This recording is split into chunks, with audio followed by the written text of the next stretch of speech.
Thank you for tuning in to this stream of Bear News on Facebook Live. Tonight we have an update on the Greeley Stampede as well as information on UNC's Assault Survivors Advocacy Program. And Bear News reporter Rowan Williams will tell us about a campus speech that raised a lot of protest and didn't last long. All that and more, only here at Bear News. Tonight on Bear News, you might have noticed our alternate anchor, Camille. I'm excited to have Camille join me on this episode, and as always, reporting for Bear News, I'm Austin Sack. Thanks, Austin. I'm Camille Kleiman, and I will be filling in for Catherine as she's getting her second dose of the COVID-19 vaccine. Now let's jump right into this week's episode of Bear News.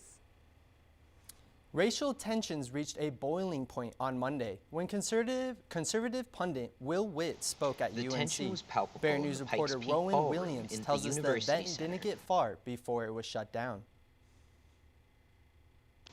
The tension was palpable in the Pikes Peak Ballroom in the University Center when conservative pundit Will Witt refused to wear his mask as he started to give his speech.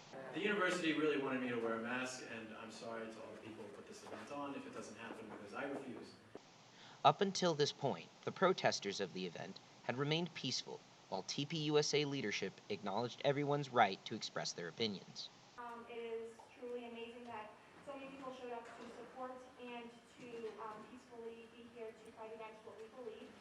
But when Witt refused to put his mask back on, something the speaker had agreed to do before attending the event, the university canceled his speech, cutting the microphone. But Witt wasn't content with giving up the platform, instead choosing to yell over the protesters until the university kicked everyone out. Yes. No, not sure.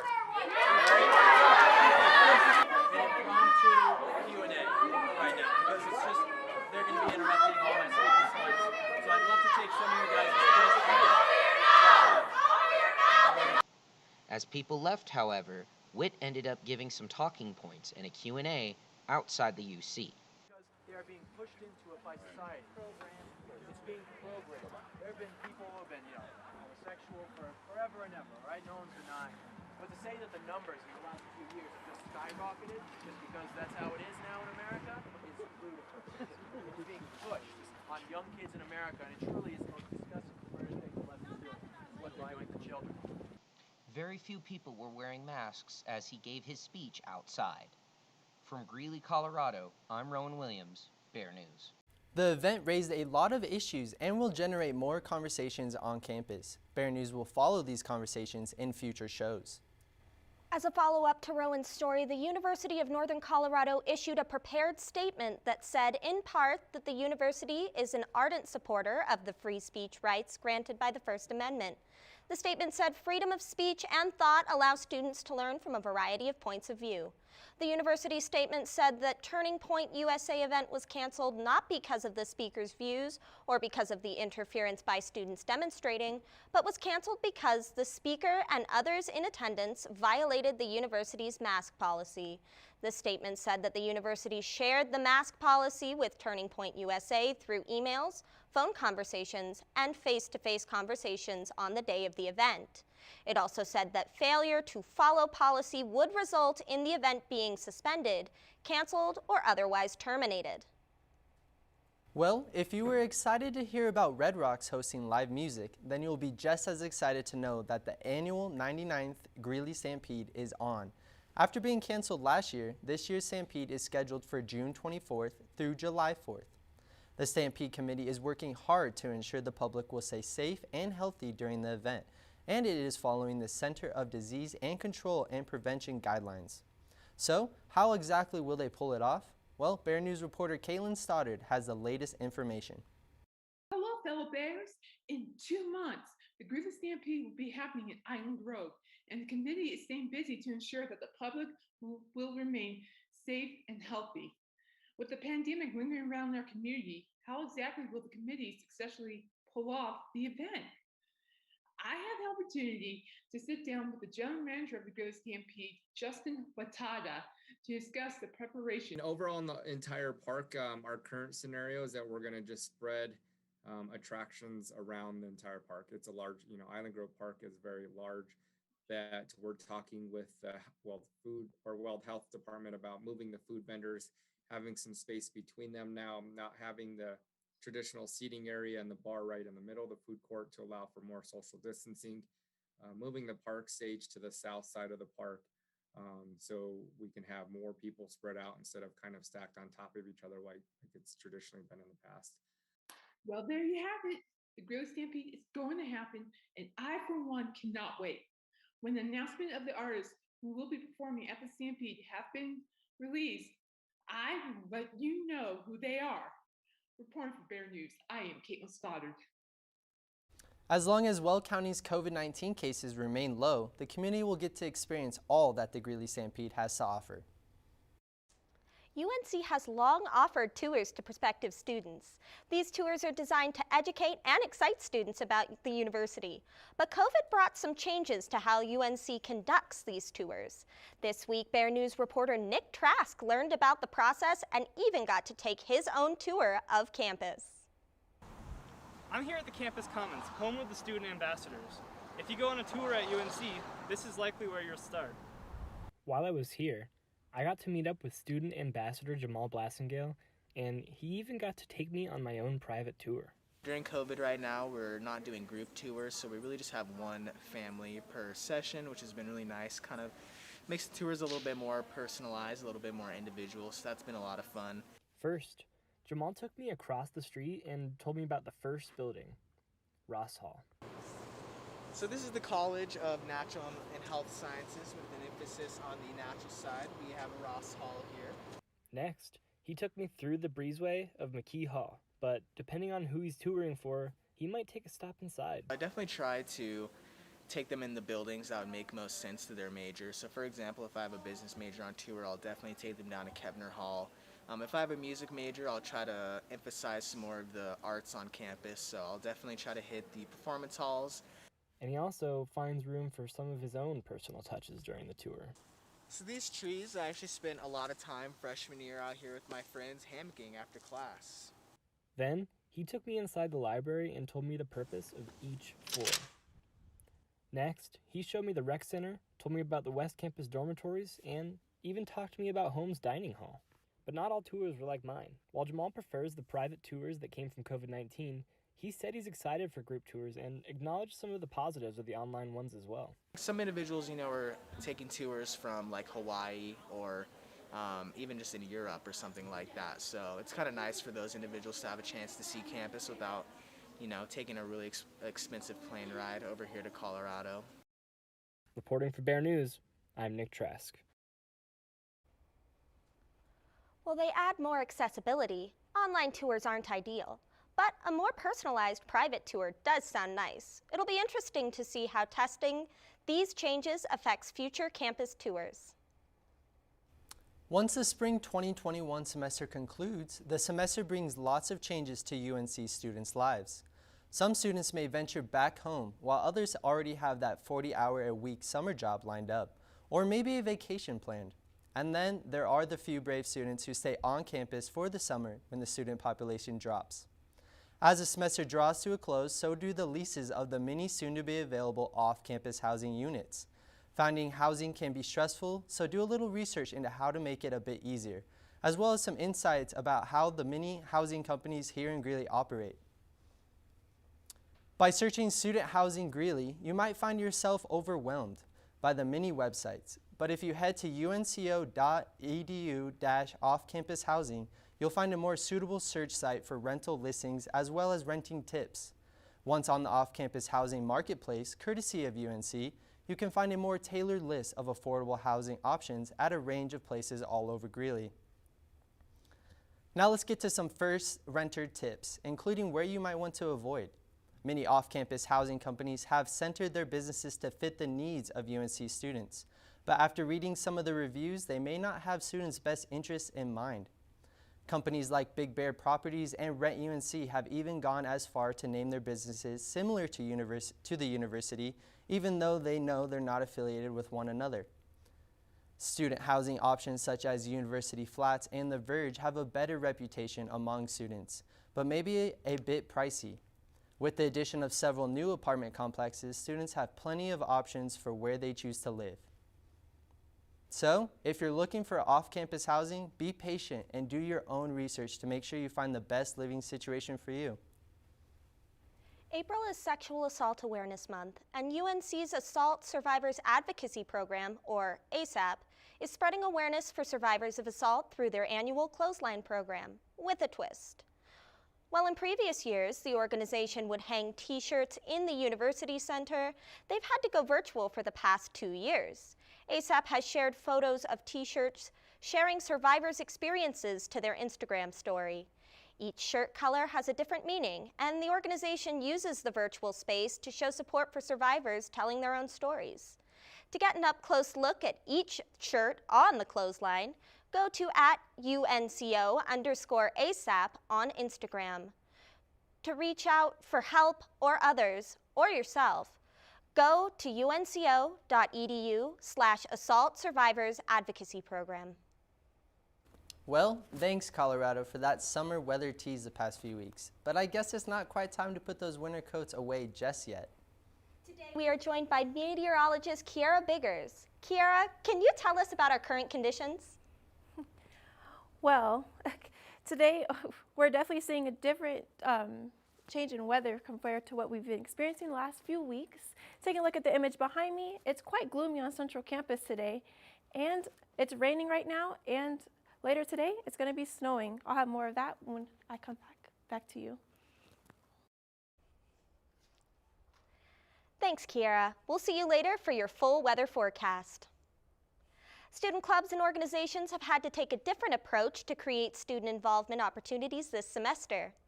Last week, the Earth Guardians held a thrift pop-up on Thursday at the University Center from 10 a.m. to 2 p.m. They sold every item for $1. Following COVID safety restrictions, all clothes were sanitized before being donated. Although they held the event outside, visitors still had to wear their masks when participating at the event. But even selling everything for $1 apiece, the Earth Guardians still raised $262. They gave all donations to United Way of Weld County. If you missed this event and want to participate in the future Earth Guardians events, you can check out their Instagram page. You can follow the Earth Guardians Instagram account at Earth_UNCO for more information about the upcoming events. When Bear News returns, we'll take a look at events UNC will be hosting between now and the end of the semester. There's something for everyone. We also have another Bear News feature on one of our very own staff members. Don't go anywhere.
Art to music, from food to flowers, there are still a lot of activities planned before the semester winds down next month. Among the events going on in the upcoming weeks are the annual student exhibitions in the Campus Commons. Throughout April, the Campus Commons Gallery is well known for their varied art exhibitions. Are flowers more to your taste? You might want to visit the Spring Showers Bring Mayflowers event, where you choose a plant out of an array of choices to take home. That takes place on April 27th. And let's not forget about the annual student music recitals throughout April and early May. Official student election results will be announced tomorrow, April 16th at 5 p.m. And on April 20th, a mobile food pantry is coming to Nottingham Field from 2 to 3:30 p.m. for any student, staff, or community member in need. Also at Nottingham Field, the graduation commencement ceremony will be the weekend of May 7th through the 9th, right after finals week. So still lots more of events to come, and you can get more information at www.calendar.unco.edu. Stay tuned next week where Bear News reporter Shelby Irwin will give us a behind-the-scenes look at the mobile food pantry coming on April 20th. Everyone here at Bear News has their own unique personalities. They've also have dreams and goals in mind for their future, just like our very own Austin Sack. Yeah, so I first found my passion in journalism actually in high school. I was recruited by a couple of our teachers for my high school's journalism program called Vista Now, where I basically just started off as a basic news reporter, writer. I did a lot of videos for our YouTube and such, and then it wasn't until my senior year where I started making videos and became a videographer and starting to apply to a lot of competitions and such. And ever since then, I mean, I knew journalism was a part of me. I just feel with all the skills that I've learned at UNC and all the help with my professors, that's going to be the best shot I have to enter the news field. And so if that goes really well and I'm able to move up in markets and what's so not, and then I want to retire and leave that, I definitely could see myself going to something with marketing and travel videos and stuff like that. So it's kind of two different sides of fields, but they are still connected. So now you know a little bit more about our crew. All us here are happy to see you tune in. Bear News has been a major part of my life for the past 4 years, and I'll be sad to leave my post come graduation in May. But I know Bear News is in good hands with all the amazing staff we have. After this short message, Bear News will be back with Kiara's full weather forecast. Stay tuned. 3 out of 4 Americans know little to nothing about heart valve disease. Yet 11 million Americans are affected by heart valve disease. If you have symptoms, please don't delay your care. Physicians are trained to listen to the heart and detect any abnormal heart sounds or murmurs. Heart valve disease usually can be treated successfully in all patients, regardless of their age, race, gender, or ethnicity. The key is getting properly diagnosed and treated in time. Please look after your own hearts. You have a lot of living to do yet, so enjoy it. Act now. Listen to your heart. Listen to your heart. Listen to your heart. Listen to your heart. Listen to your heart. Listen to your heart. Go to valvediseaseday.org to learn more. Welcome back to Bear News. Okay, Kiara, snow in April? We're counting on you for some better weather. So what can we expect for our weekend forecast? Well, taking a look at our current conditions in Colorado, Grand Junction 60 degrees, Pueblo 59 degrees, Denver 46, and up north in Steamboat Springs 46 degrees, and throughout the Rocky Mountains and the foothills, lower 30s to upper 40s. Out on the eastern plains, mid 40s to lower 50s, and up north in Greeley, low 40s to mid 30s. Taking a look right now in Greeley, it's quite chilly compared to yesterday, high of 44 degrees and a low of 25 degrees, and those snow showers pushing in later tonight. Taking a look at our surface analysis for today, Montana, Wyoming, and northern Colorado experiencing some snow associated with this low pressure system in northwestern Colorado. Colorado is embedded in this U shape of mixed precipitation of snow and rain, and there's a chance for that low pressure system to keep on moving southeast, bringing in some snow throughout the night leading into tomorrow. There's chance for heavy snow in parts of northern Colorado, Nebraska, and up into South Dakota.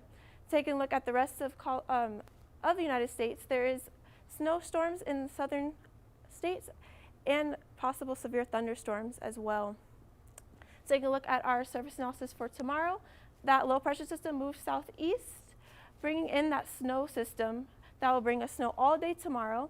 There is mixed precipitation effect for northern states going all the way down into New Mexico and affecting eastern Colorado, as well as Utah, Nevada, and Idaho. There is some mixed precipitation as well as on the east coast, and down in the southern states is raining as well. Take a look into Friday, a high of 40, a low of 20, and snowing all day like I said before, so make sure you do have those coats with you if you do have to go outside. Taking a look at our snow totals for tomorrow, Grand Junction 0, Pueblo 0, and Denver 0.2 inches. Up north in Steamboat Springs 0.1 inches, and out on the eastern plains as well as northern Colorado 0.1 to 0.2 inches of snow. So not too much like we've seen earlier in March. Taking a look at our weekend forecast, it's shaping up to be a really chilly weekend, so make sure you do have your coats with you if you do have to go outside. Saturday, 43 degrees with a low of 22 degrees. Sunday, 56 degrees with a low of 28 degrees. Monday, 46 degrees with a low of 23 degrees. Saturday, Sunday, full sunshine. And Monday, a chance of snow again, but it's going to be a little warmer than what it is today and tomorrow. For now, that'll be it, and I'll back to you guys. It's pretty special that Bear News has two talented meteorologists that join us here every week. We will catch up with Mackenzie next week. When Bear News returns, Bear Sports anchor Aaron Schmidt is back with a UNC soccer update and details about the location of this year's All-Star game. We'll be right back. What's more dangerous?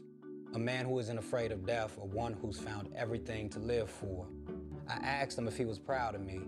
He emphatically said yes, as he laid his pecan-colored head on my chest, and I went through my mind 1,000 times to figure out what that could possibly mean, and every single example ended in motivation for me.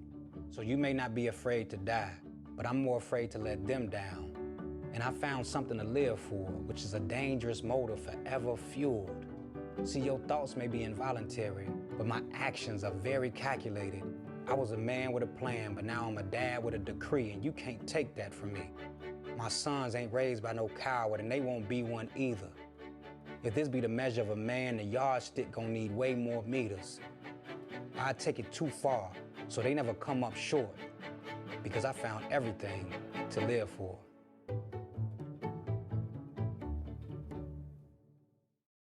Thanks for joining us this week, Aaron. After the women's soccer update last week, what can you tell us about their performance this past weekend? Well, yes, Austin. If you remember from last week's show, I told Bears Nation how the women's soccer team had a stellar performance against Northern Arizona. Well, this past weekend, it was a little bit different. The Bears traveled to Ogden, Utah to take on Weber State. In the first game, the Bears tied the Wildcats at 0. UNC finished the game with 6 shots, but only 1 was on goal. As for the Wildcats, they had 9 shots and 7 of them were on net, but nobody was able to get one in there, giving both teams a point in the standings. In Sunday's game, however, things were scoreless until the 23rd minute of the mark of the first half. That's when UNC's Taylor Bray hit the back of the net, putting the Bears up 1-0. But with only 4 minutes to play in the first half, Weber State's Harley Turnbow tied the game at 1 apiece. After halftime, both teams came out with the same mindset: shoot the ball and play defense. Lexi Pewley for the Bears got a yellow card in the 65th minute of the game, giving the Wildcats an opportunity to score, and Weber capitalized on that mistake as the Wildcats' Endlin Baldwin scored to give them the 2-1 edge. As time ticked down, the Bears were all offense, getting 4 shots on goal in the last few minutes, but none of them touched twine before the final whistle blew. So the Wildcats beat the Bears by that 2-1 score. Next up, the Bears take the field against the University of Montana Grizzlies in the first game of the Big Sky tournament. And I don't know about you, but I've been watching a lot of Avalanche hockey, and right now they're first in the league. Yeah, I said first, and I just got the chills. In their last 10 games played, the Avs are 8-1-1. Since March 1st, Nathan MacKinnon, Gabriel Landeskog, and Mikko Rantanen lead the league in points. Rantanen with 31 points, MacKinnon with 31 points as well, and Landeskog with 32 points. With only 13 games left in the regular season, be sure to watch the Avs take the ice, as we all hope they'll come home with the Stanley Cup. Okay, the Rockies have an ugly record, but have you seen the team's new third baseman? Josh Fuentes took Northern Arenado's role, and here's some facts about the new third baseman. In 2014, Fuentes was an undrafted free agent from Missouri Baptist University and signed with the Rockies organization. Yeah, that same year, he played with the Tri-City Dust Devils, where he made his professional debut. After stops in Nashville, Modesto, Hartford, and Albuquerque, the Rockies added him to their 2019 roster. Fuentes made his Rocky debut earlier this month, and his skills as a third baseman are impressive despite his .206 batting average. Although Fuentes plays on a struggling baseball team, he looks to have the skills to fulfill the shoes Arenado left behind this year. It's been 23 long years, but Major League Baseball's All-Star Game is visiting Coors Field in this coming July. MLB pulled the All-Star Game from Georgia, citing restrictive changes to the state's election process this last month. Commissioner Robert D. Manfred Jr. mentioned last week how the All-Star Game needed to be taken out of Georgia to show their values in baseball. Although the decision to move the All-Star Game to Denver caused some people to get angry, UNC graduate student Tammy Emmerich Ortiz sees a positive side on the issue. She said, "I think the powerful figures like the Baseball League need to be more involved in laws and policies affecting their states. I totally agree with sports figures using their voice to benefit people." Another reason the All-Star Game is coming to Coors Field is because Colorado has automatic voter registration for voters who deal with several government agencies and same-day voter registration for those who do not. Also, Colorado elections can either vote by mail or in person. So, Georgia's loss is Colorado's gain when it comes to the All-Star Game. And Austin, I don't know about you, but at least Colorado's finally getting some Coors Field attention. That's what I'm saying, Aaron. It'll be great to have some life in Denver again, and hopefully you can be a positive role model for a lot of other cities out there. It's always great to have you on Bear News, Aaron, and we'll catch up with you next week for the next edition of Bear Sports. It's great having you join us every week here on Facebook Live for Bear News, and we're grateful to be able to stream our show every week while keeping everyone in the studio healthy. We only have 2 more episodes of Bear News left, so be sure to tune in with us for those last episodes so you don't miss all the exciting updates about everything UNC as the semester concludes. Thank you for tuning in tonight. I'm Camille Kleiman. And I'm Austin Sack. Good night.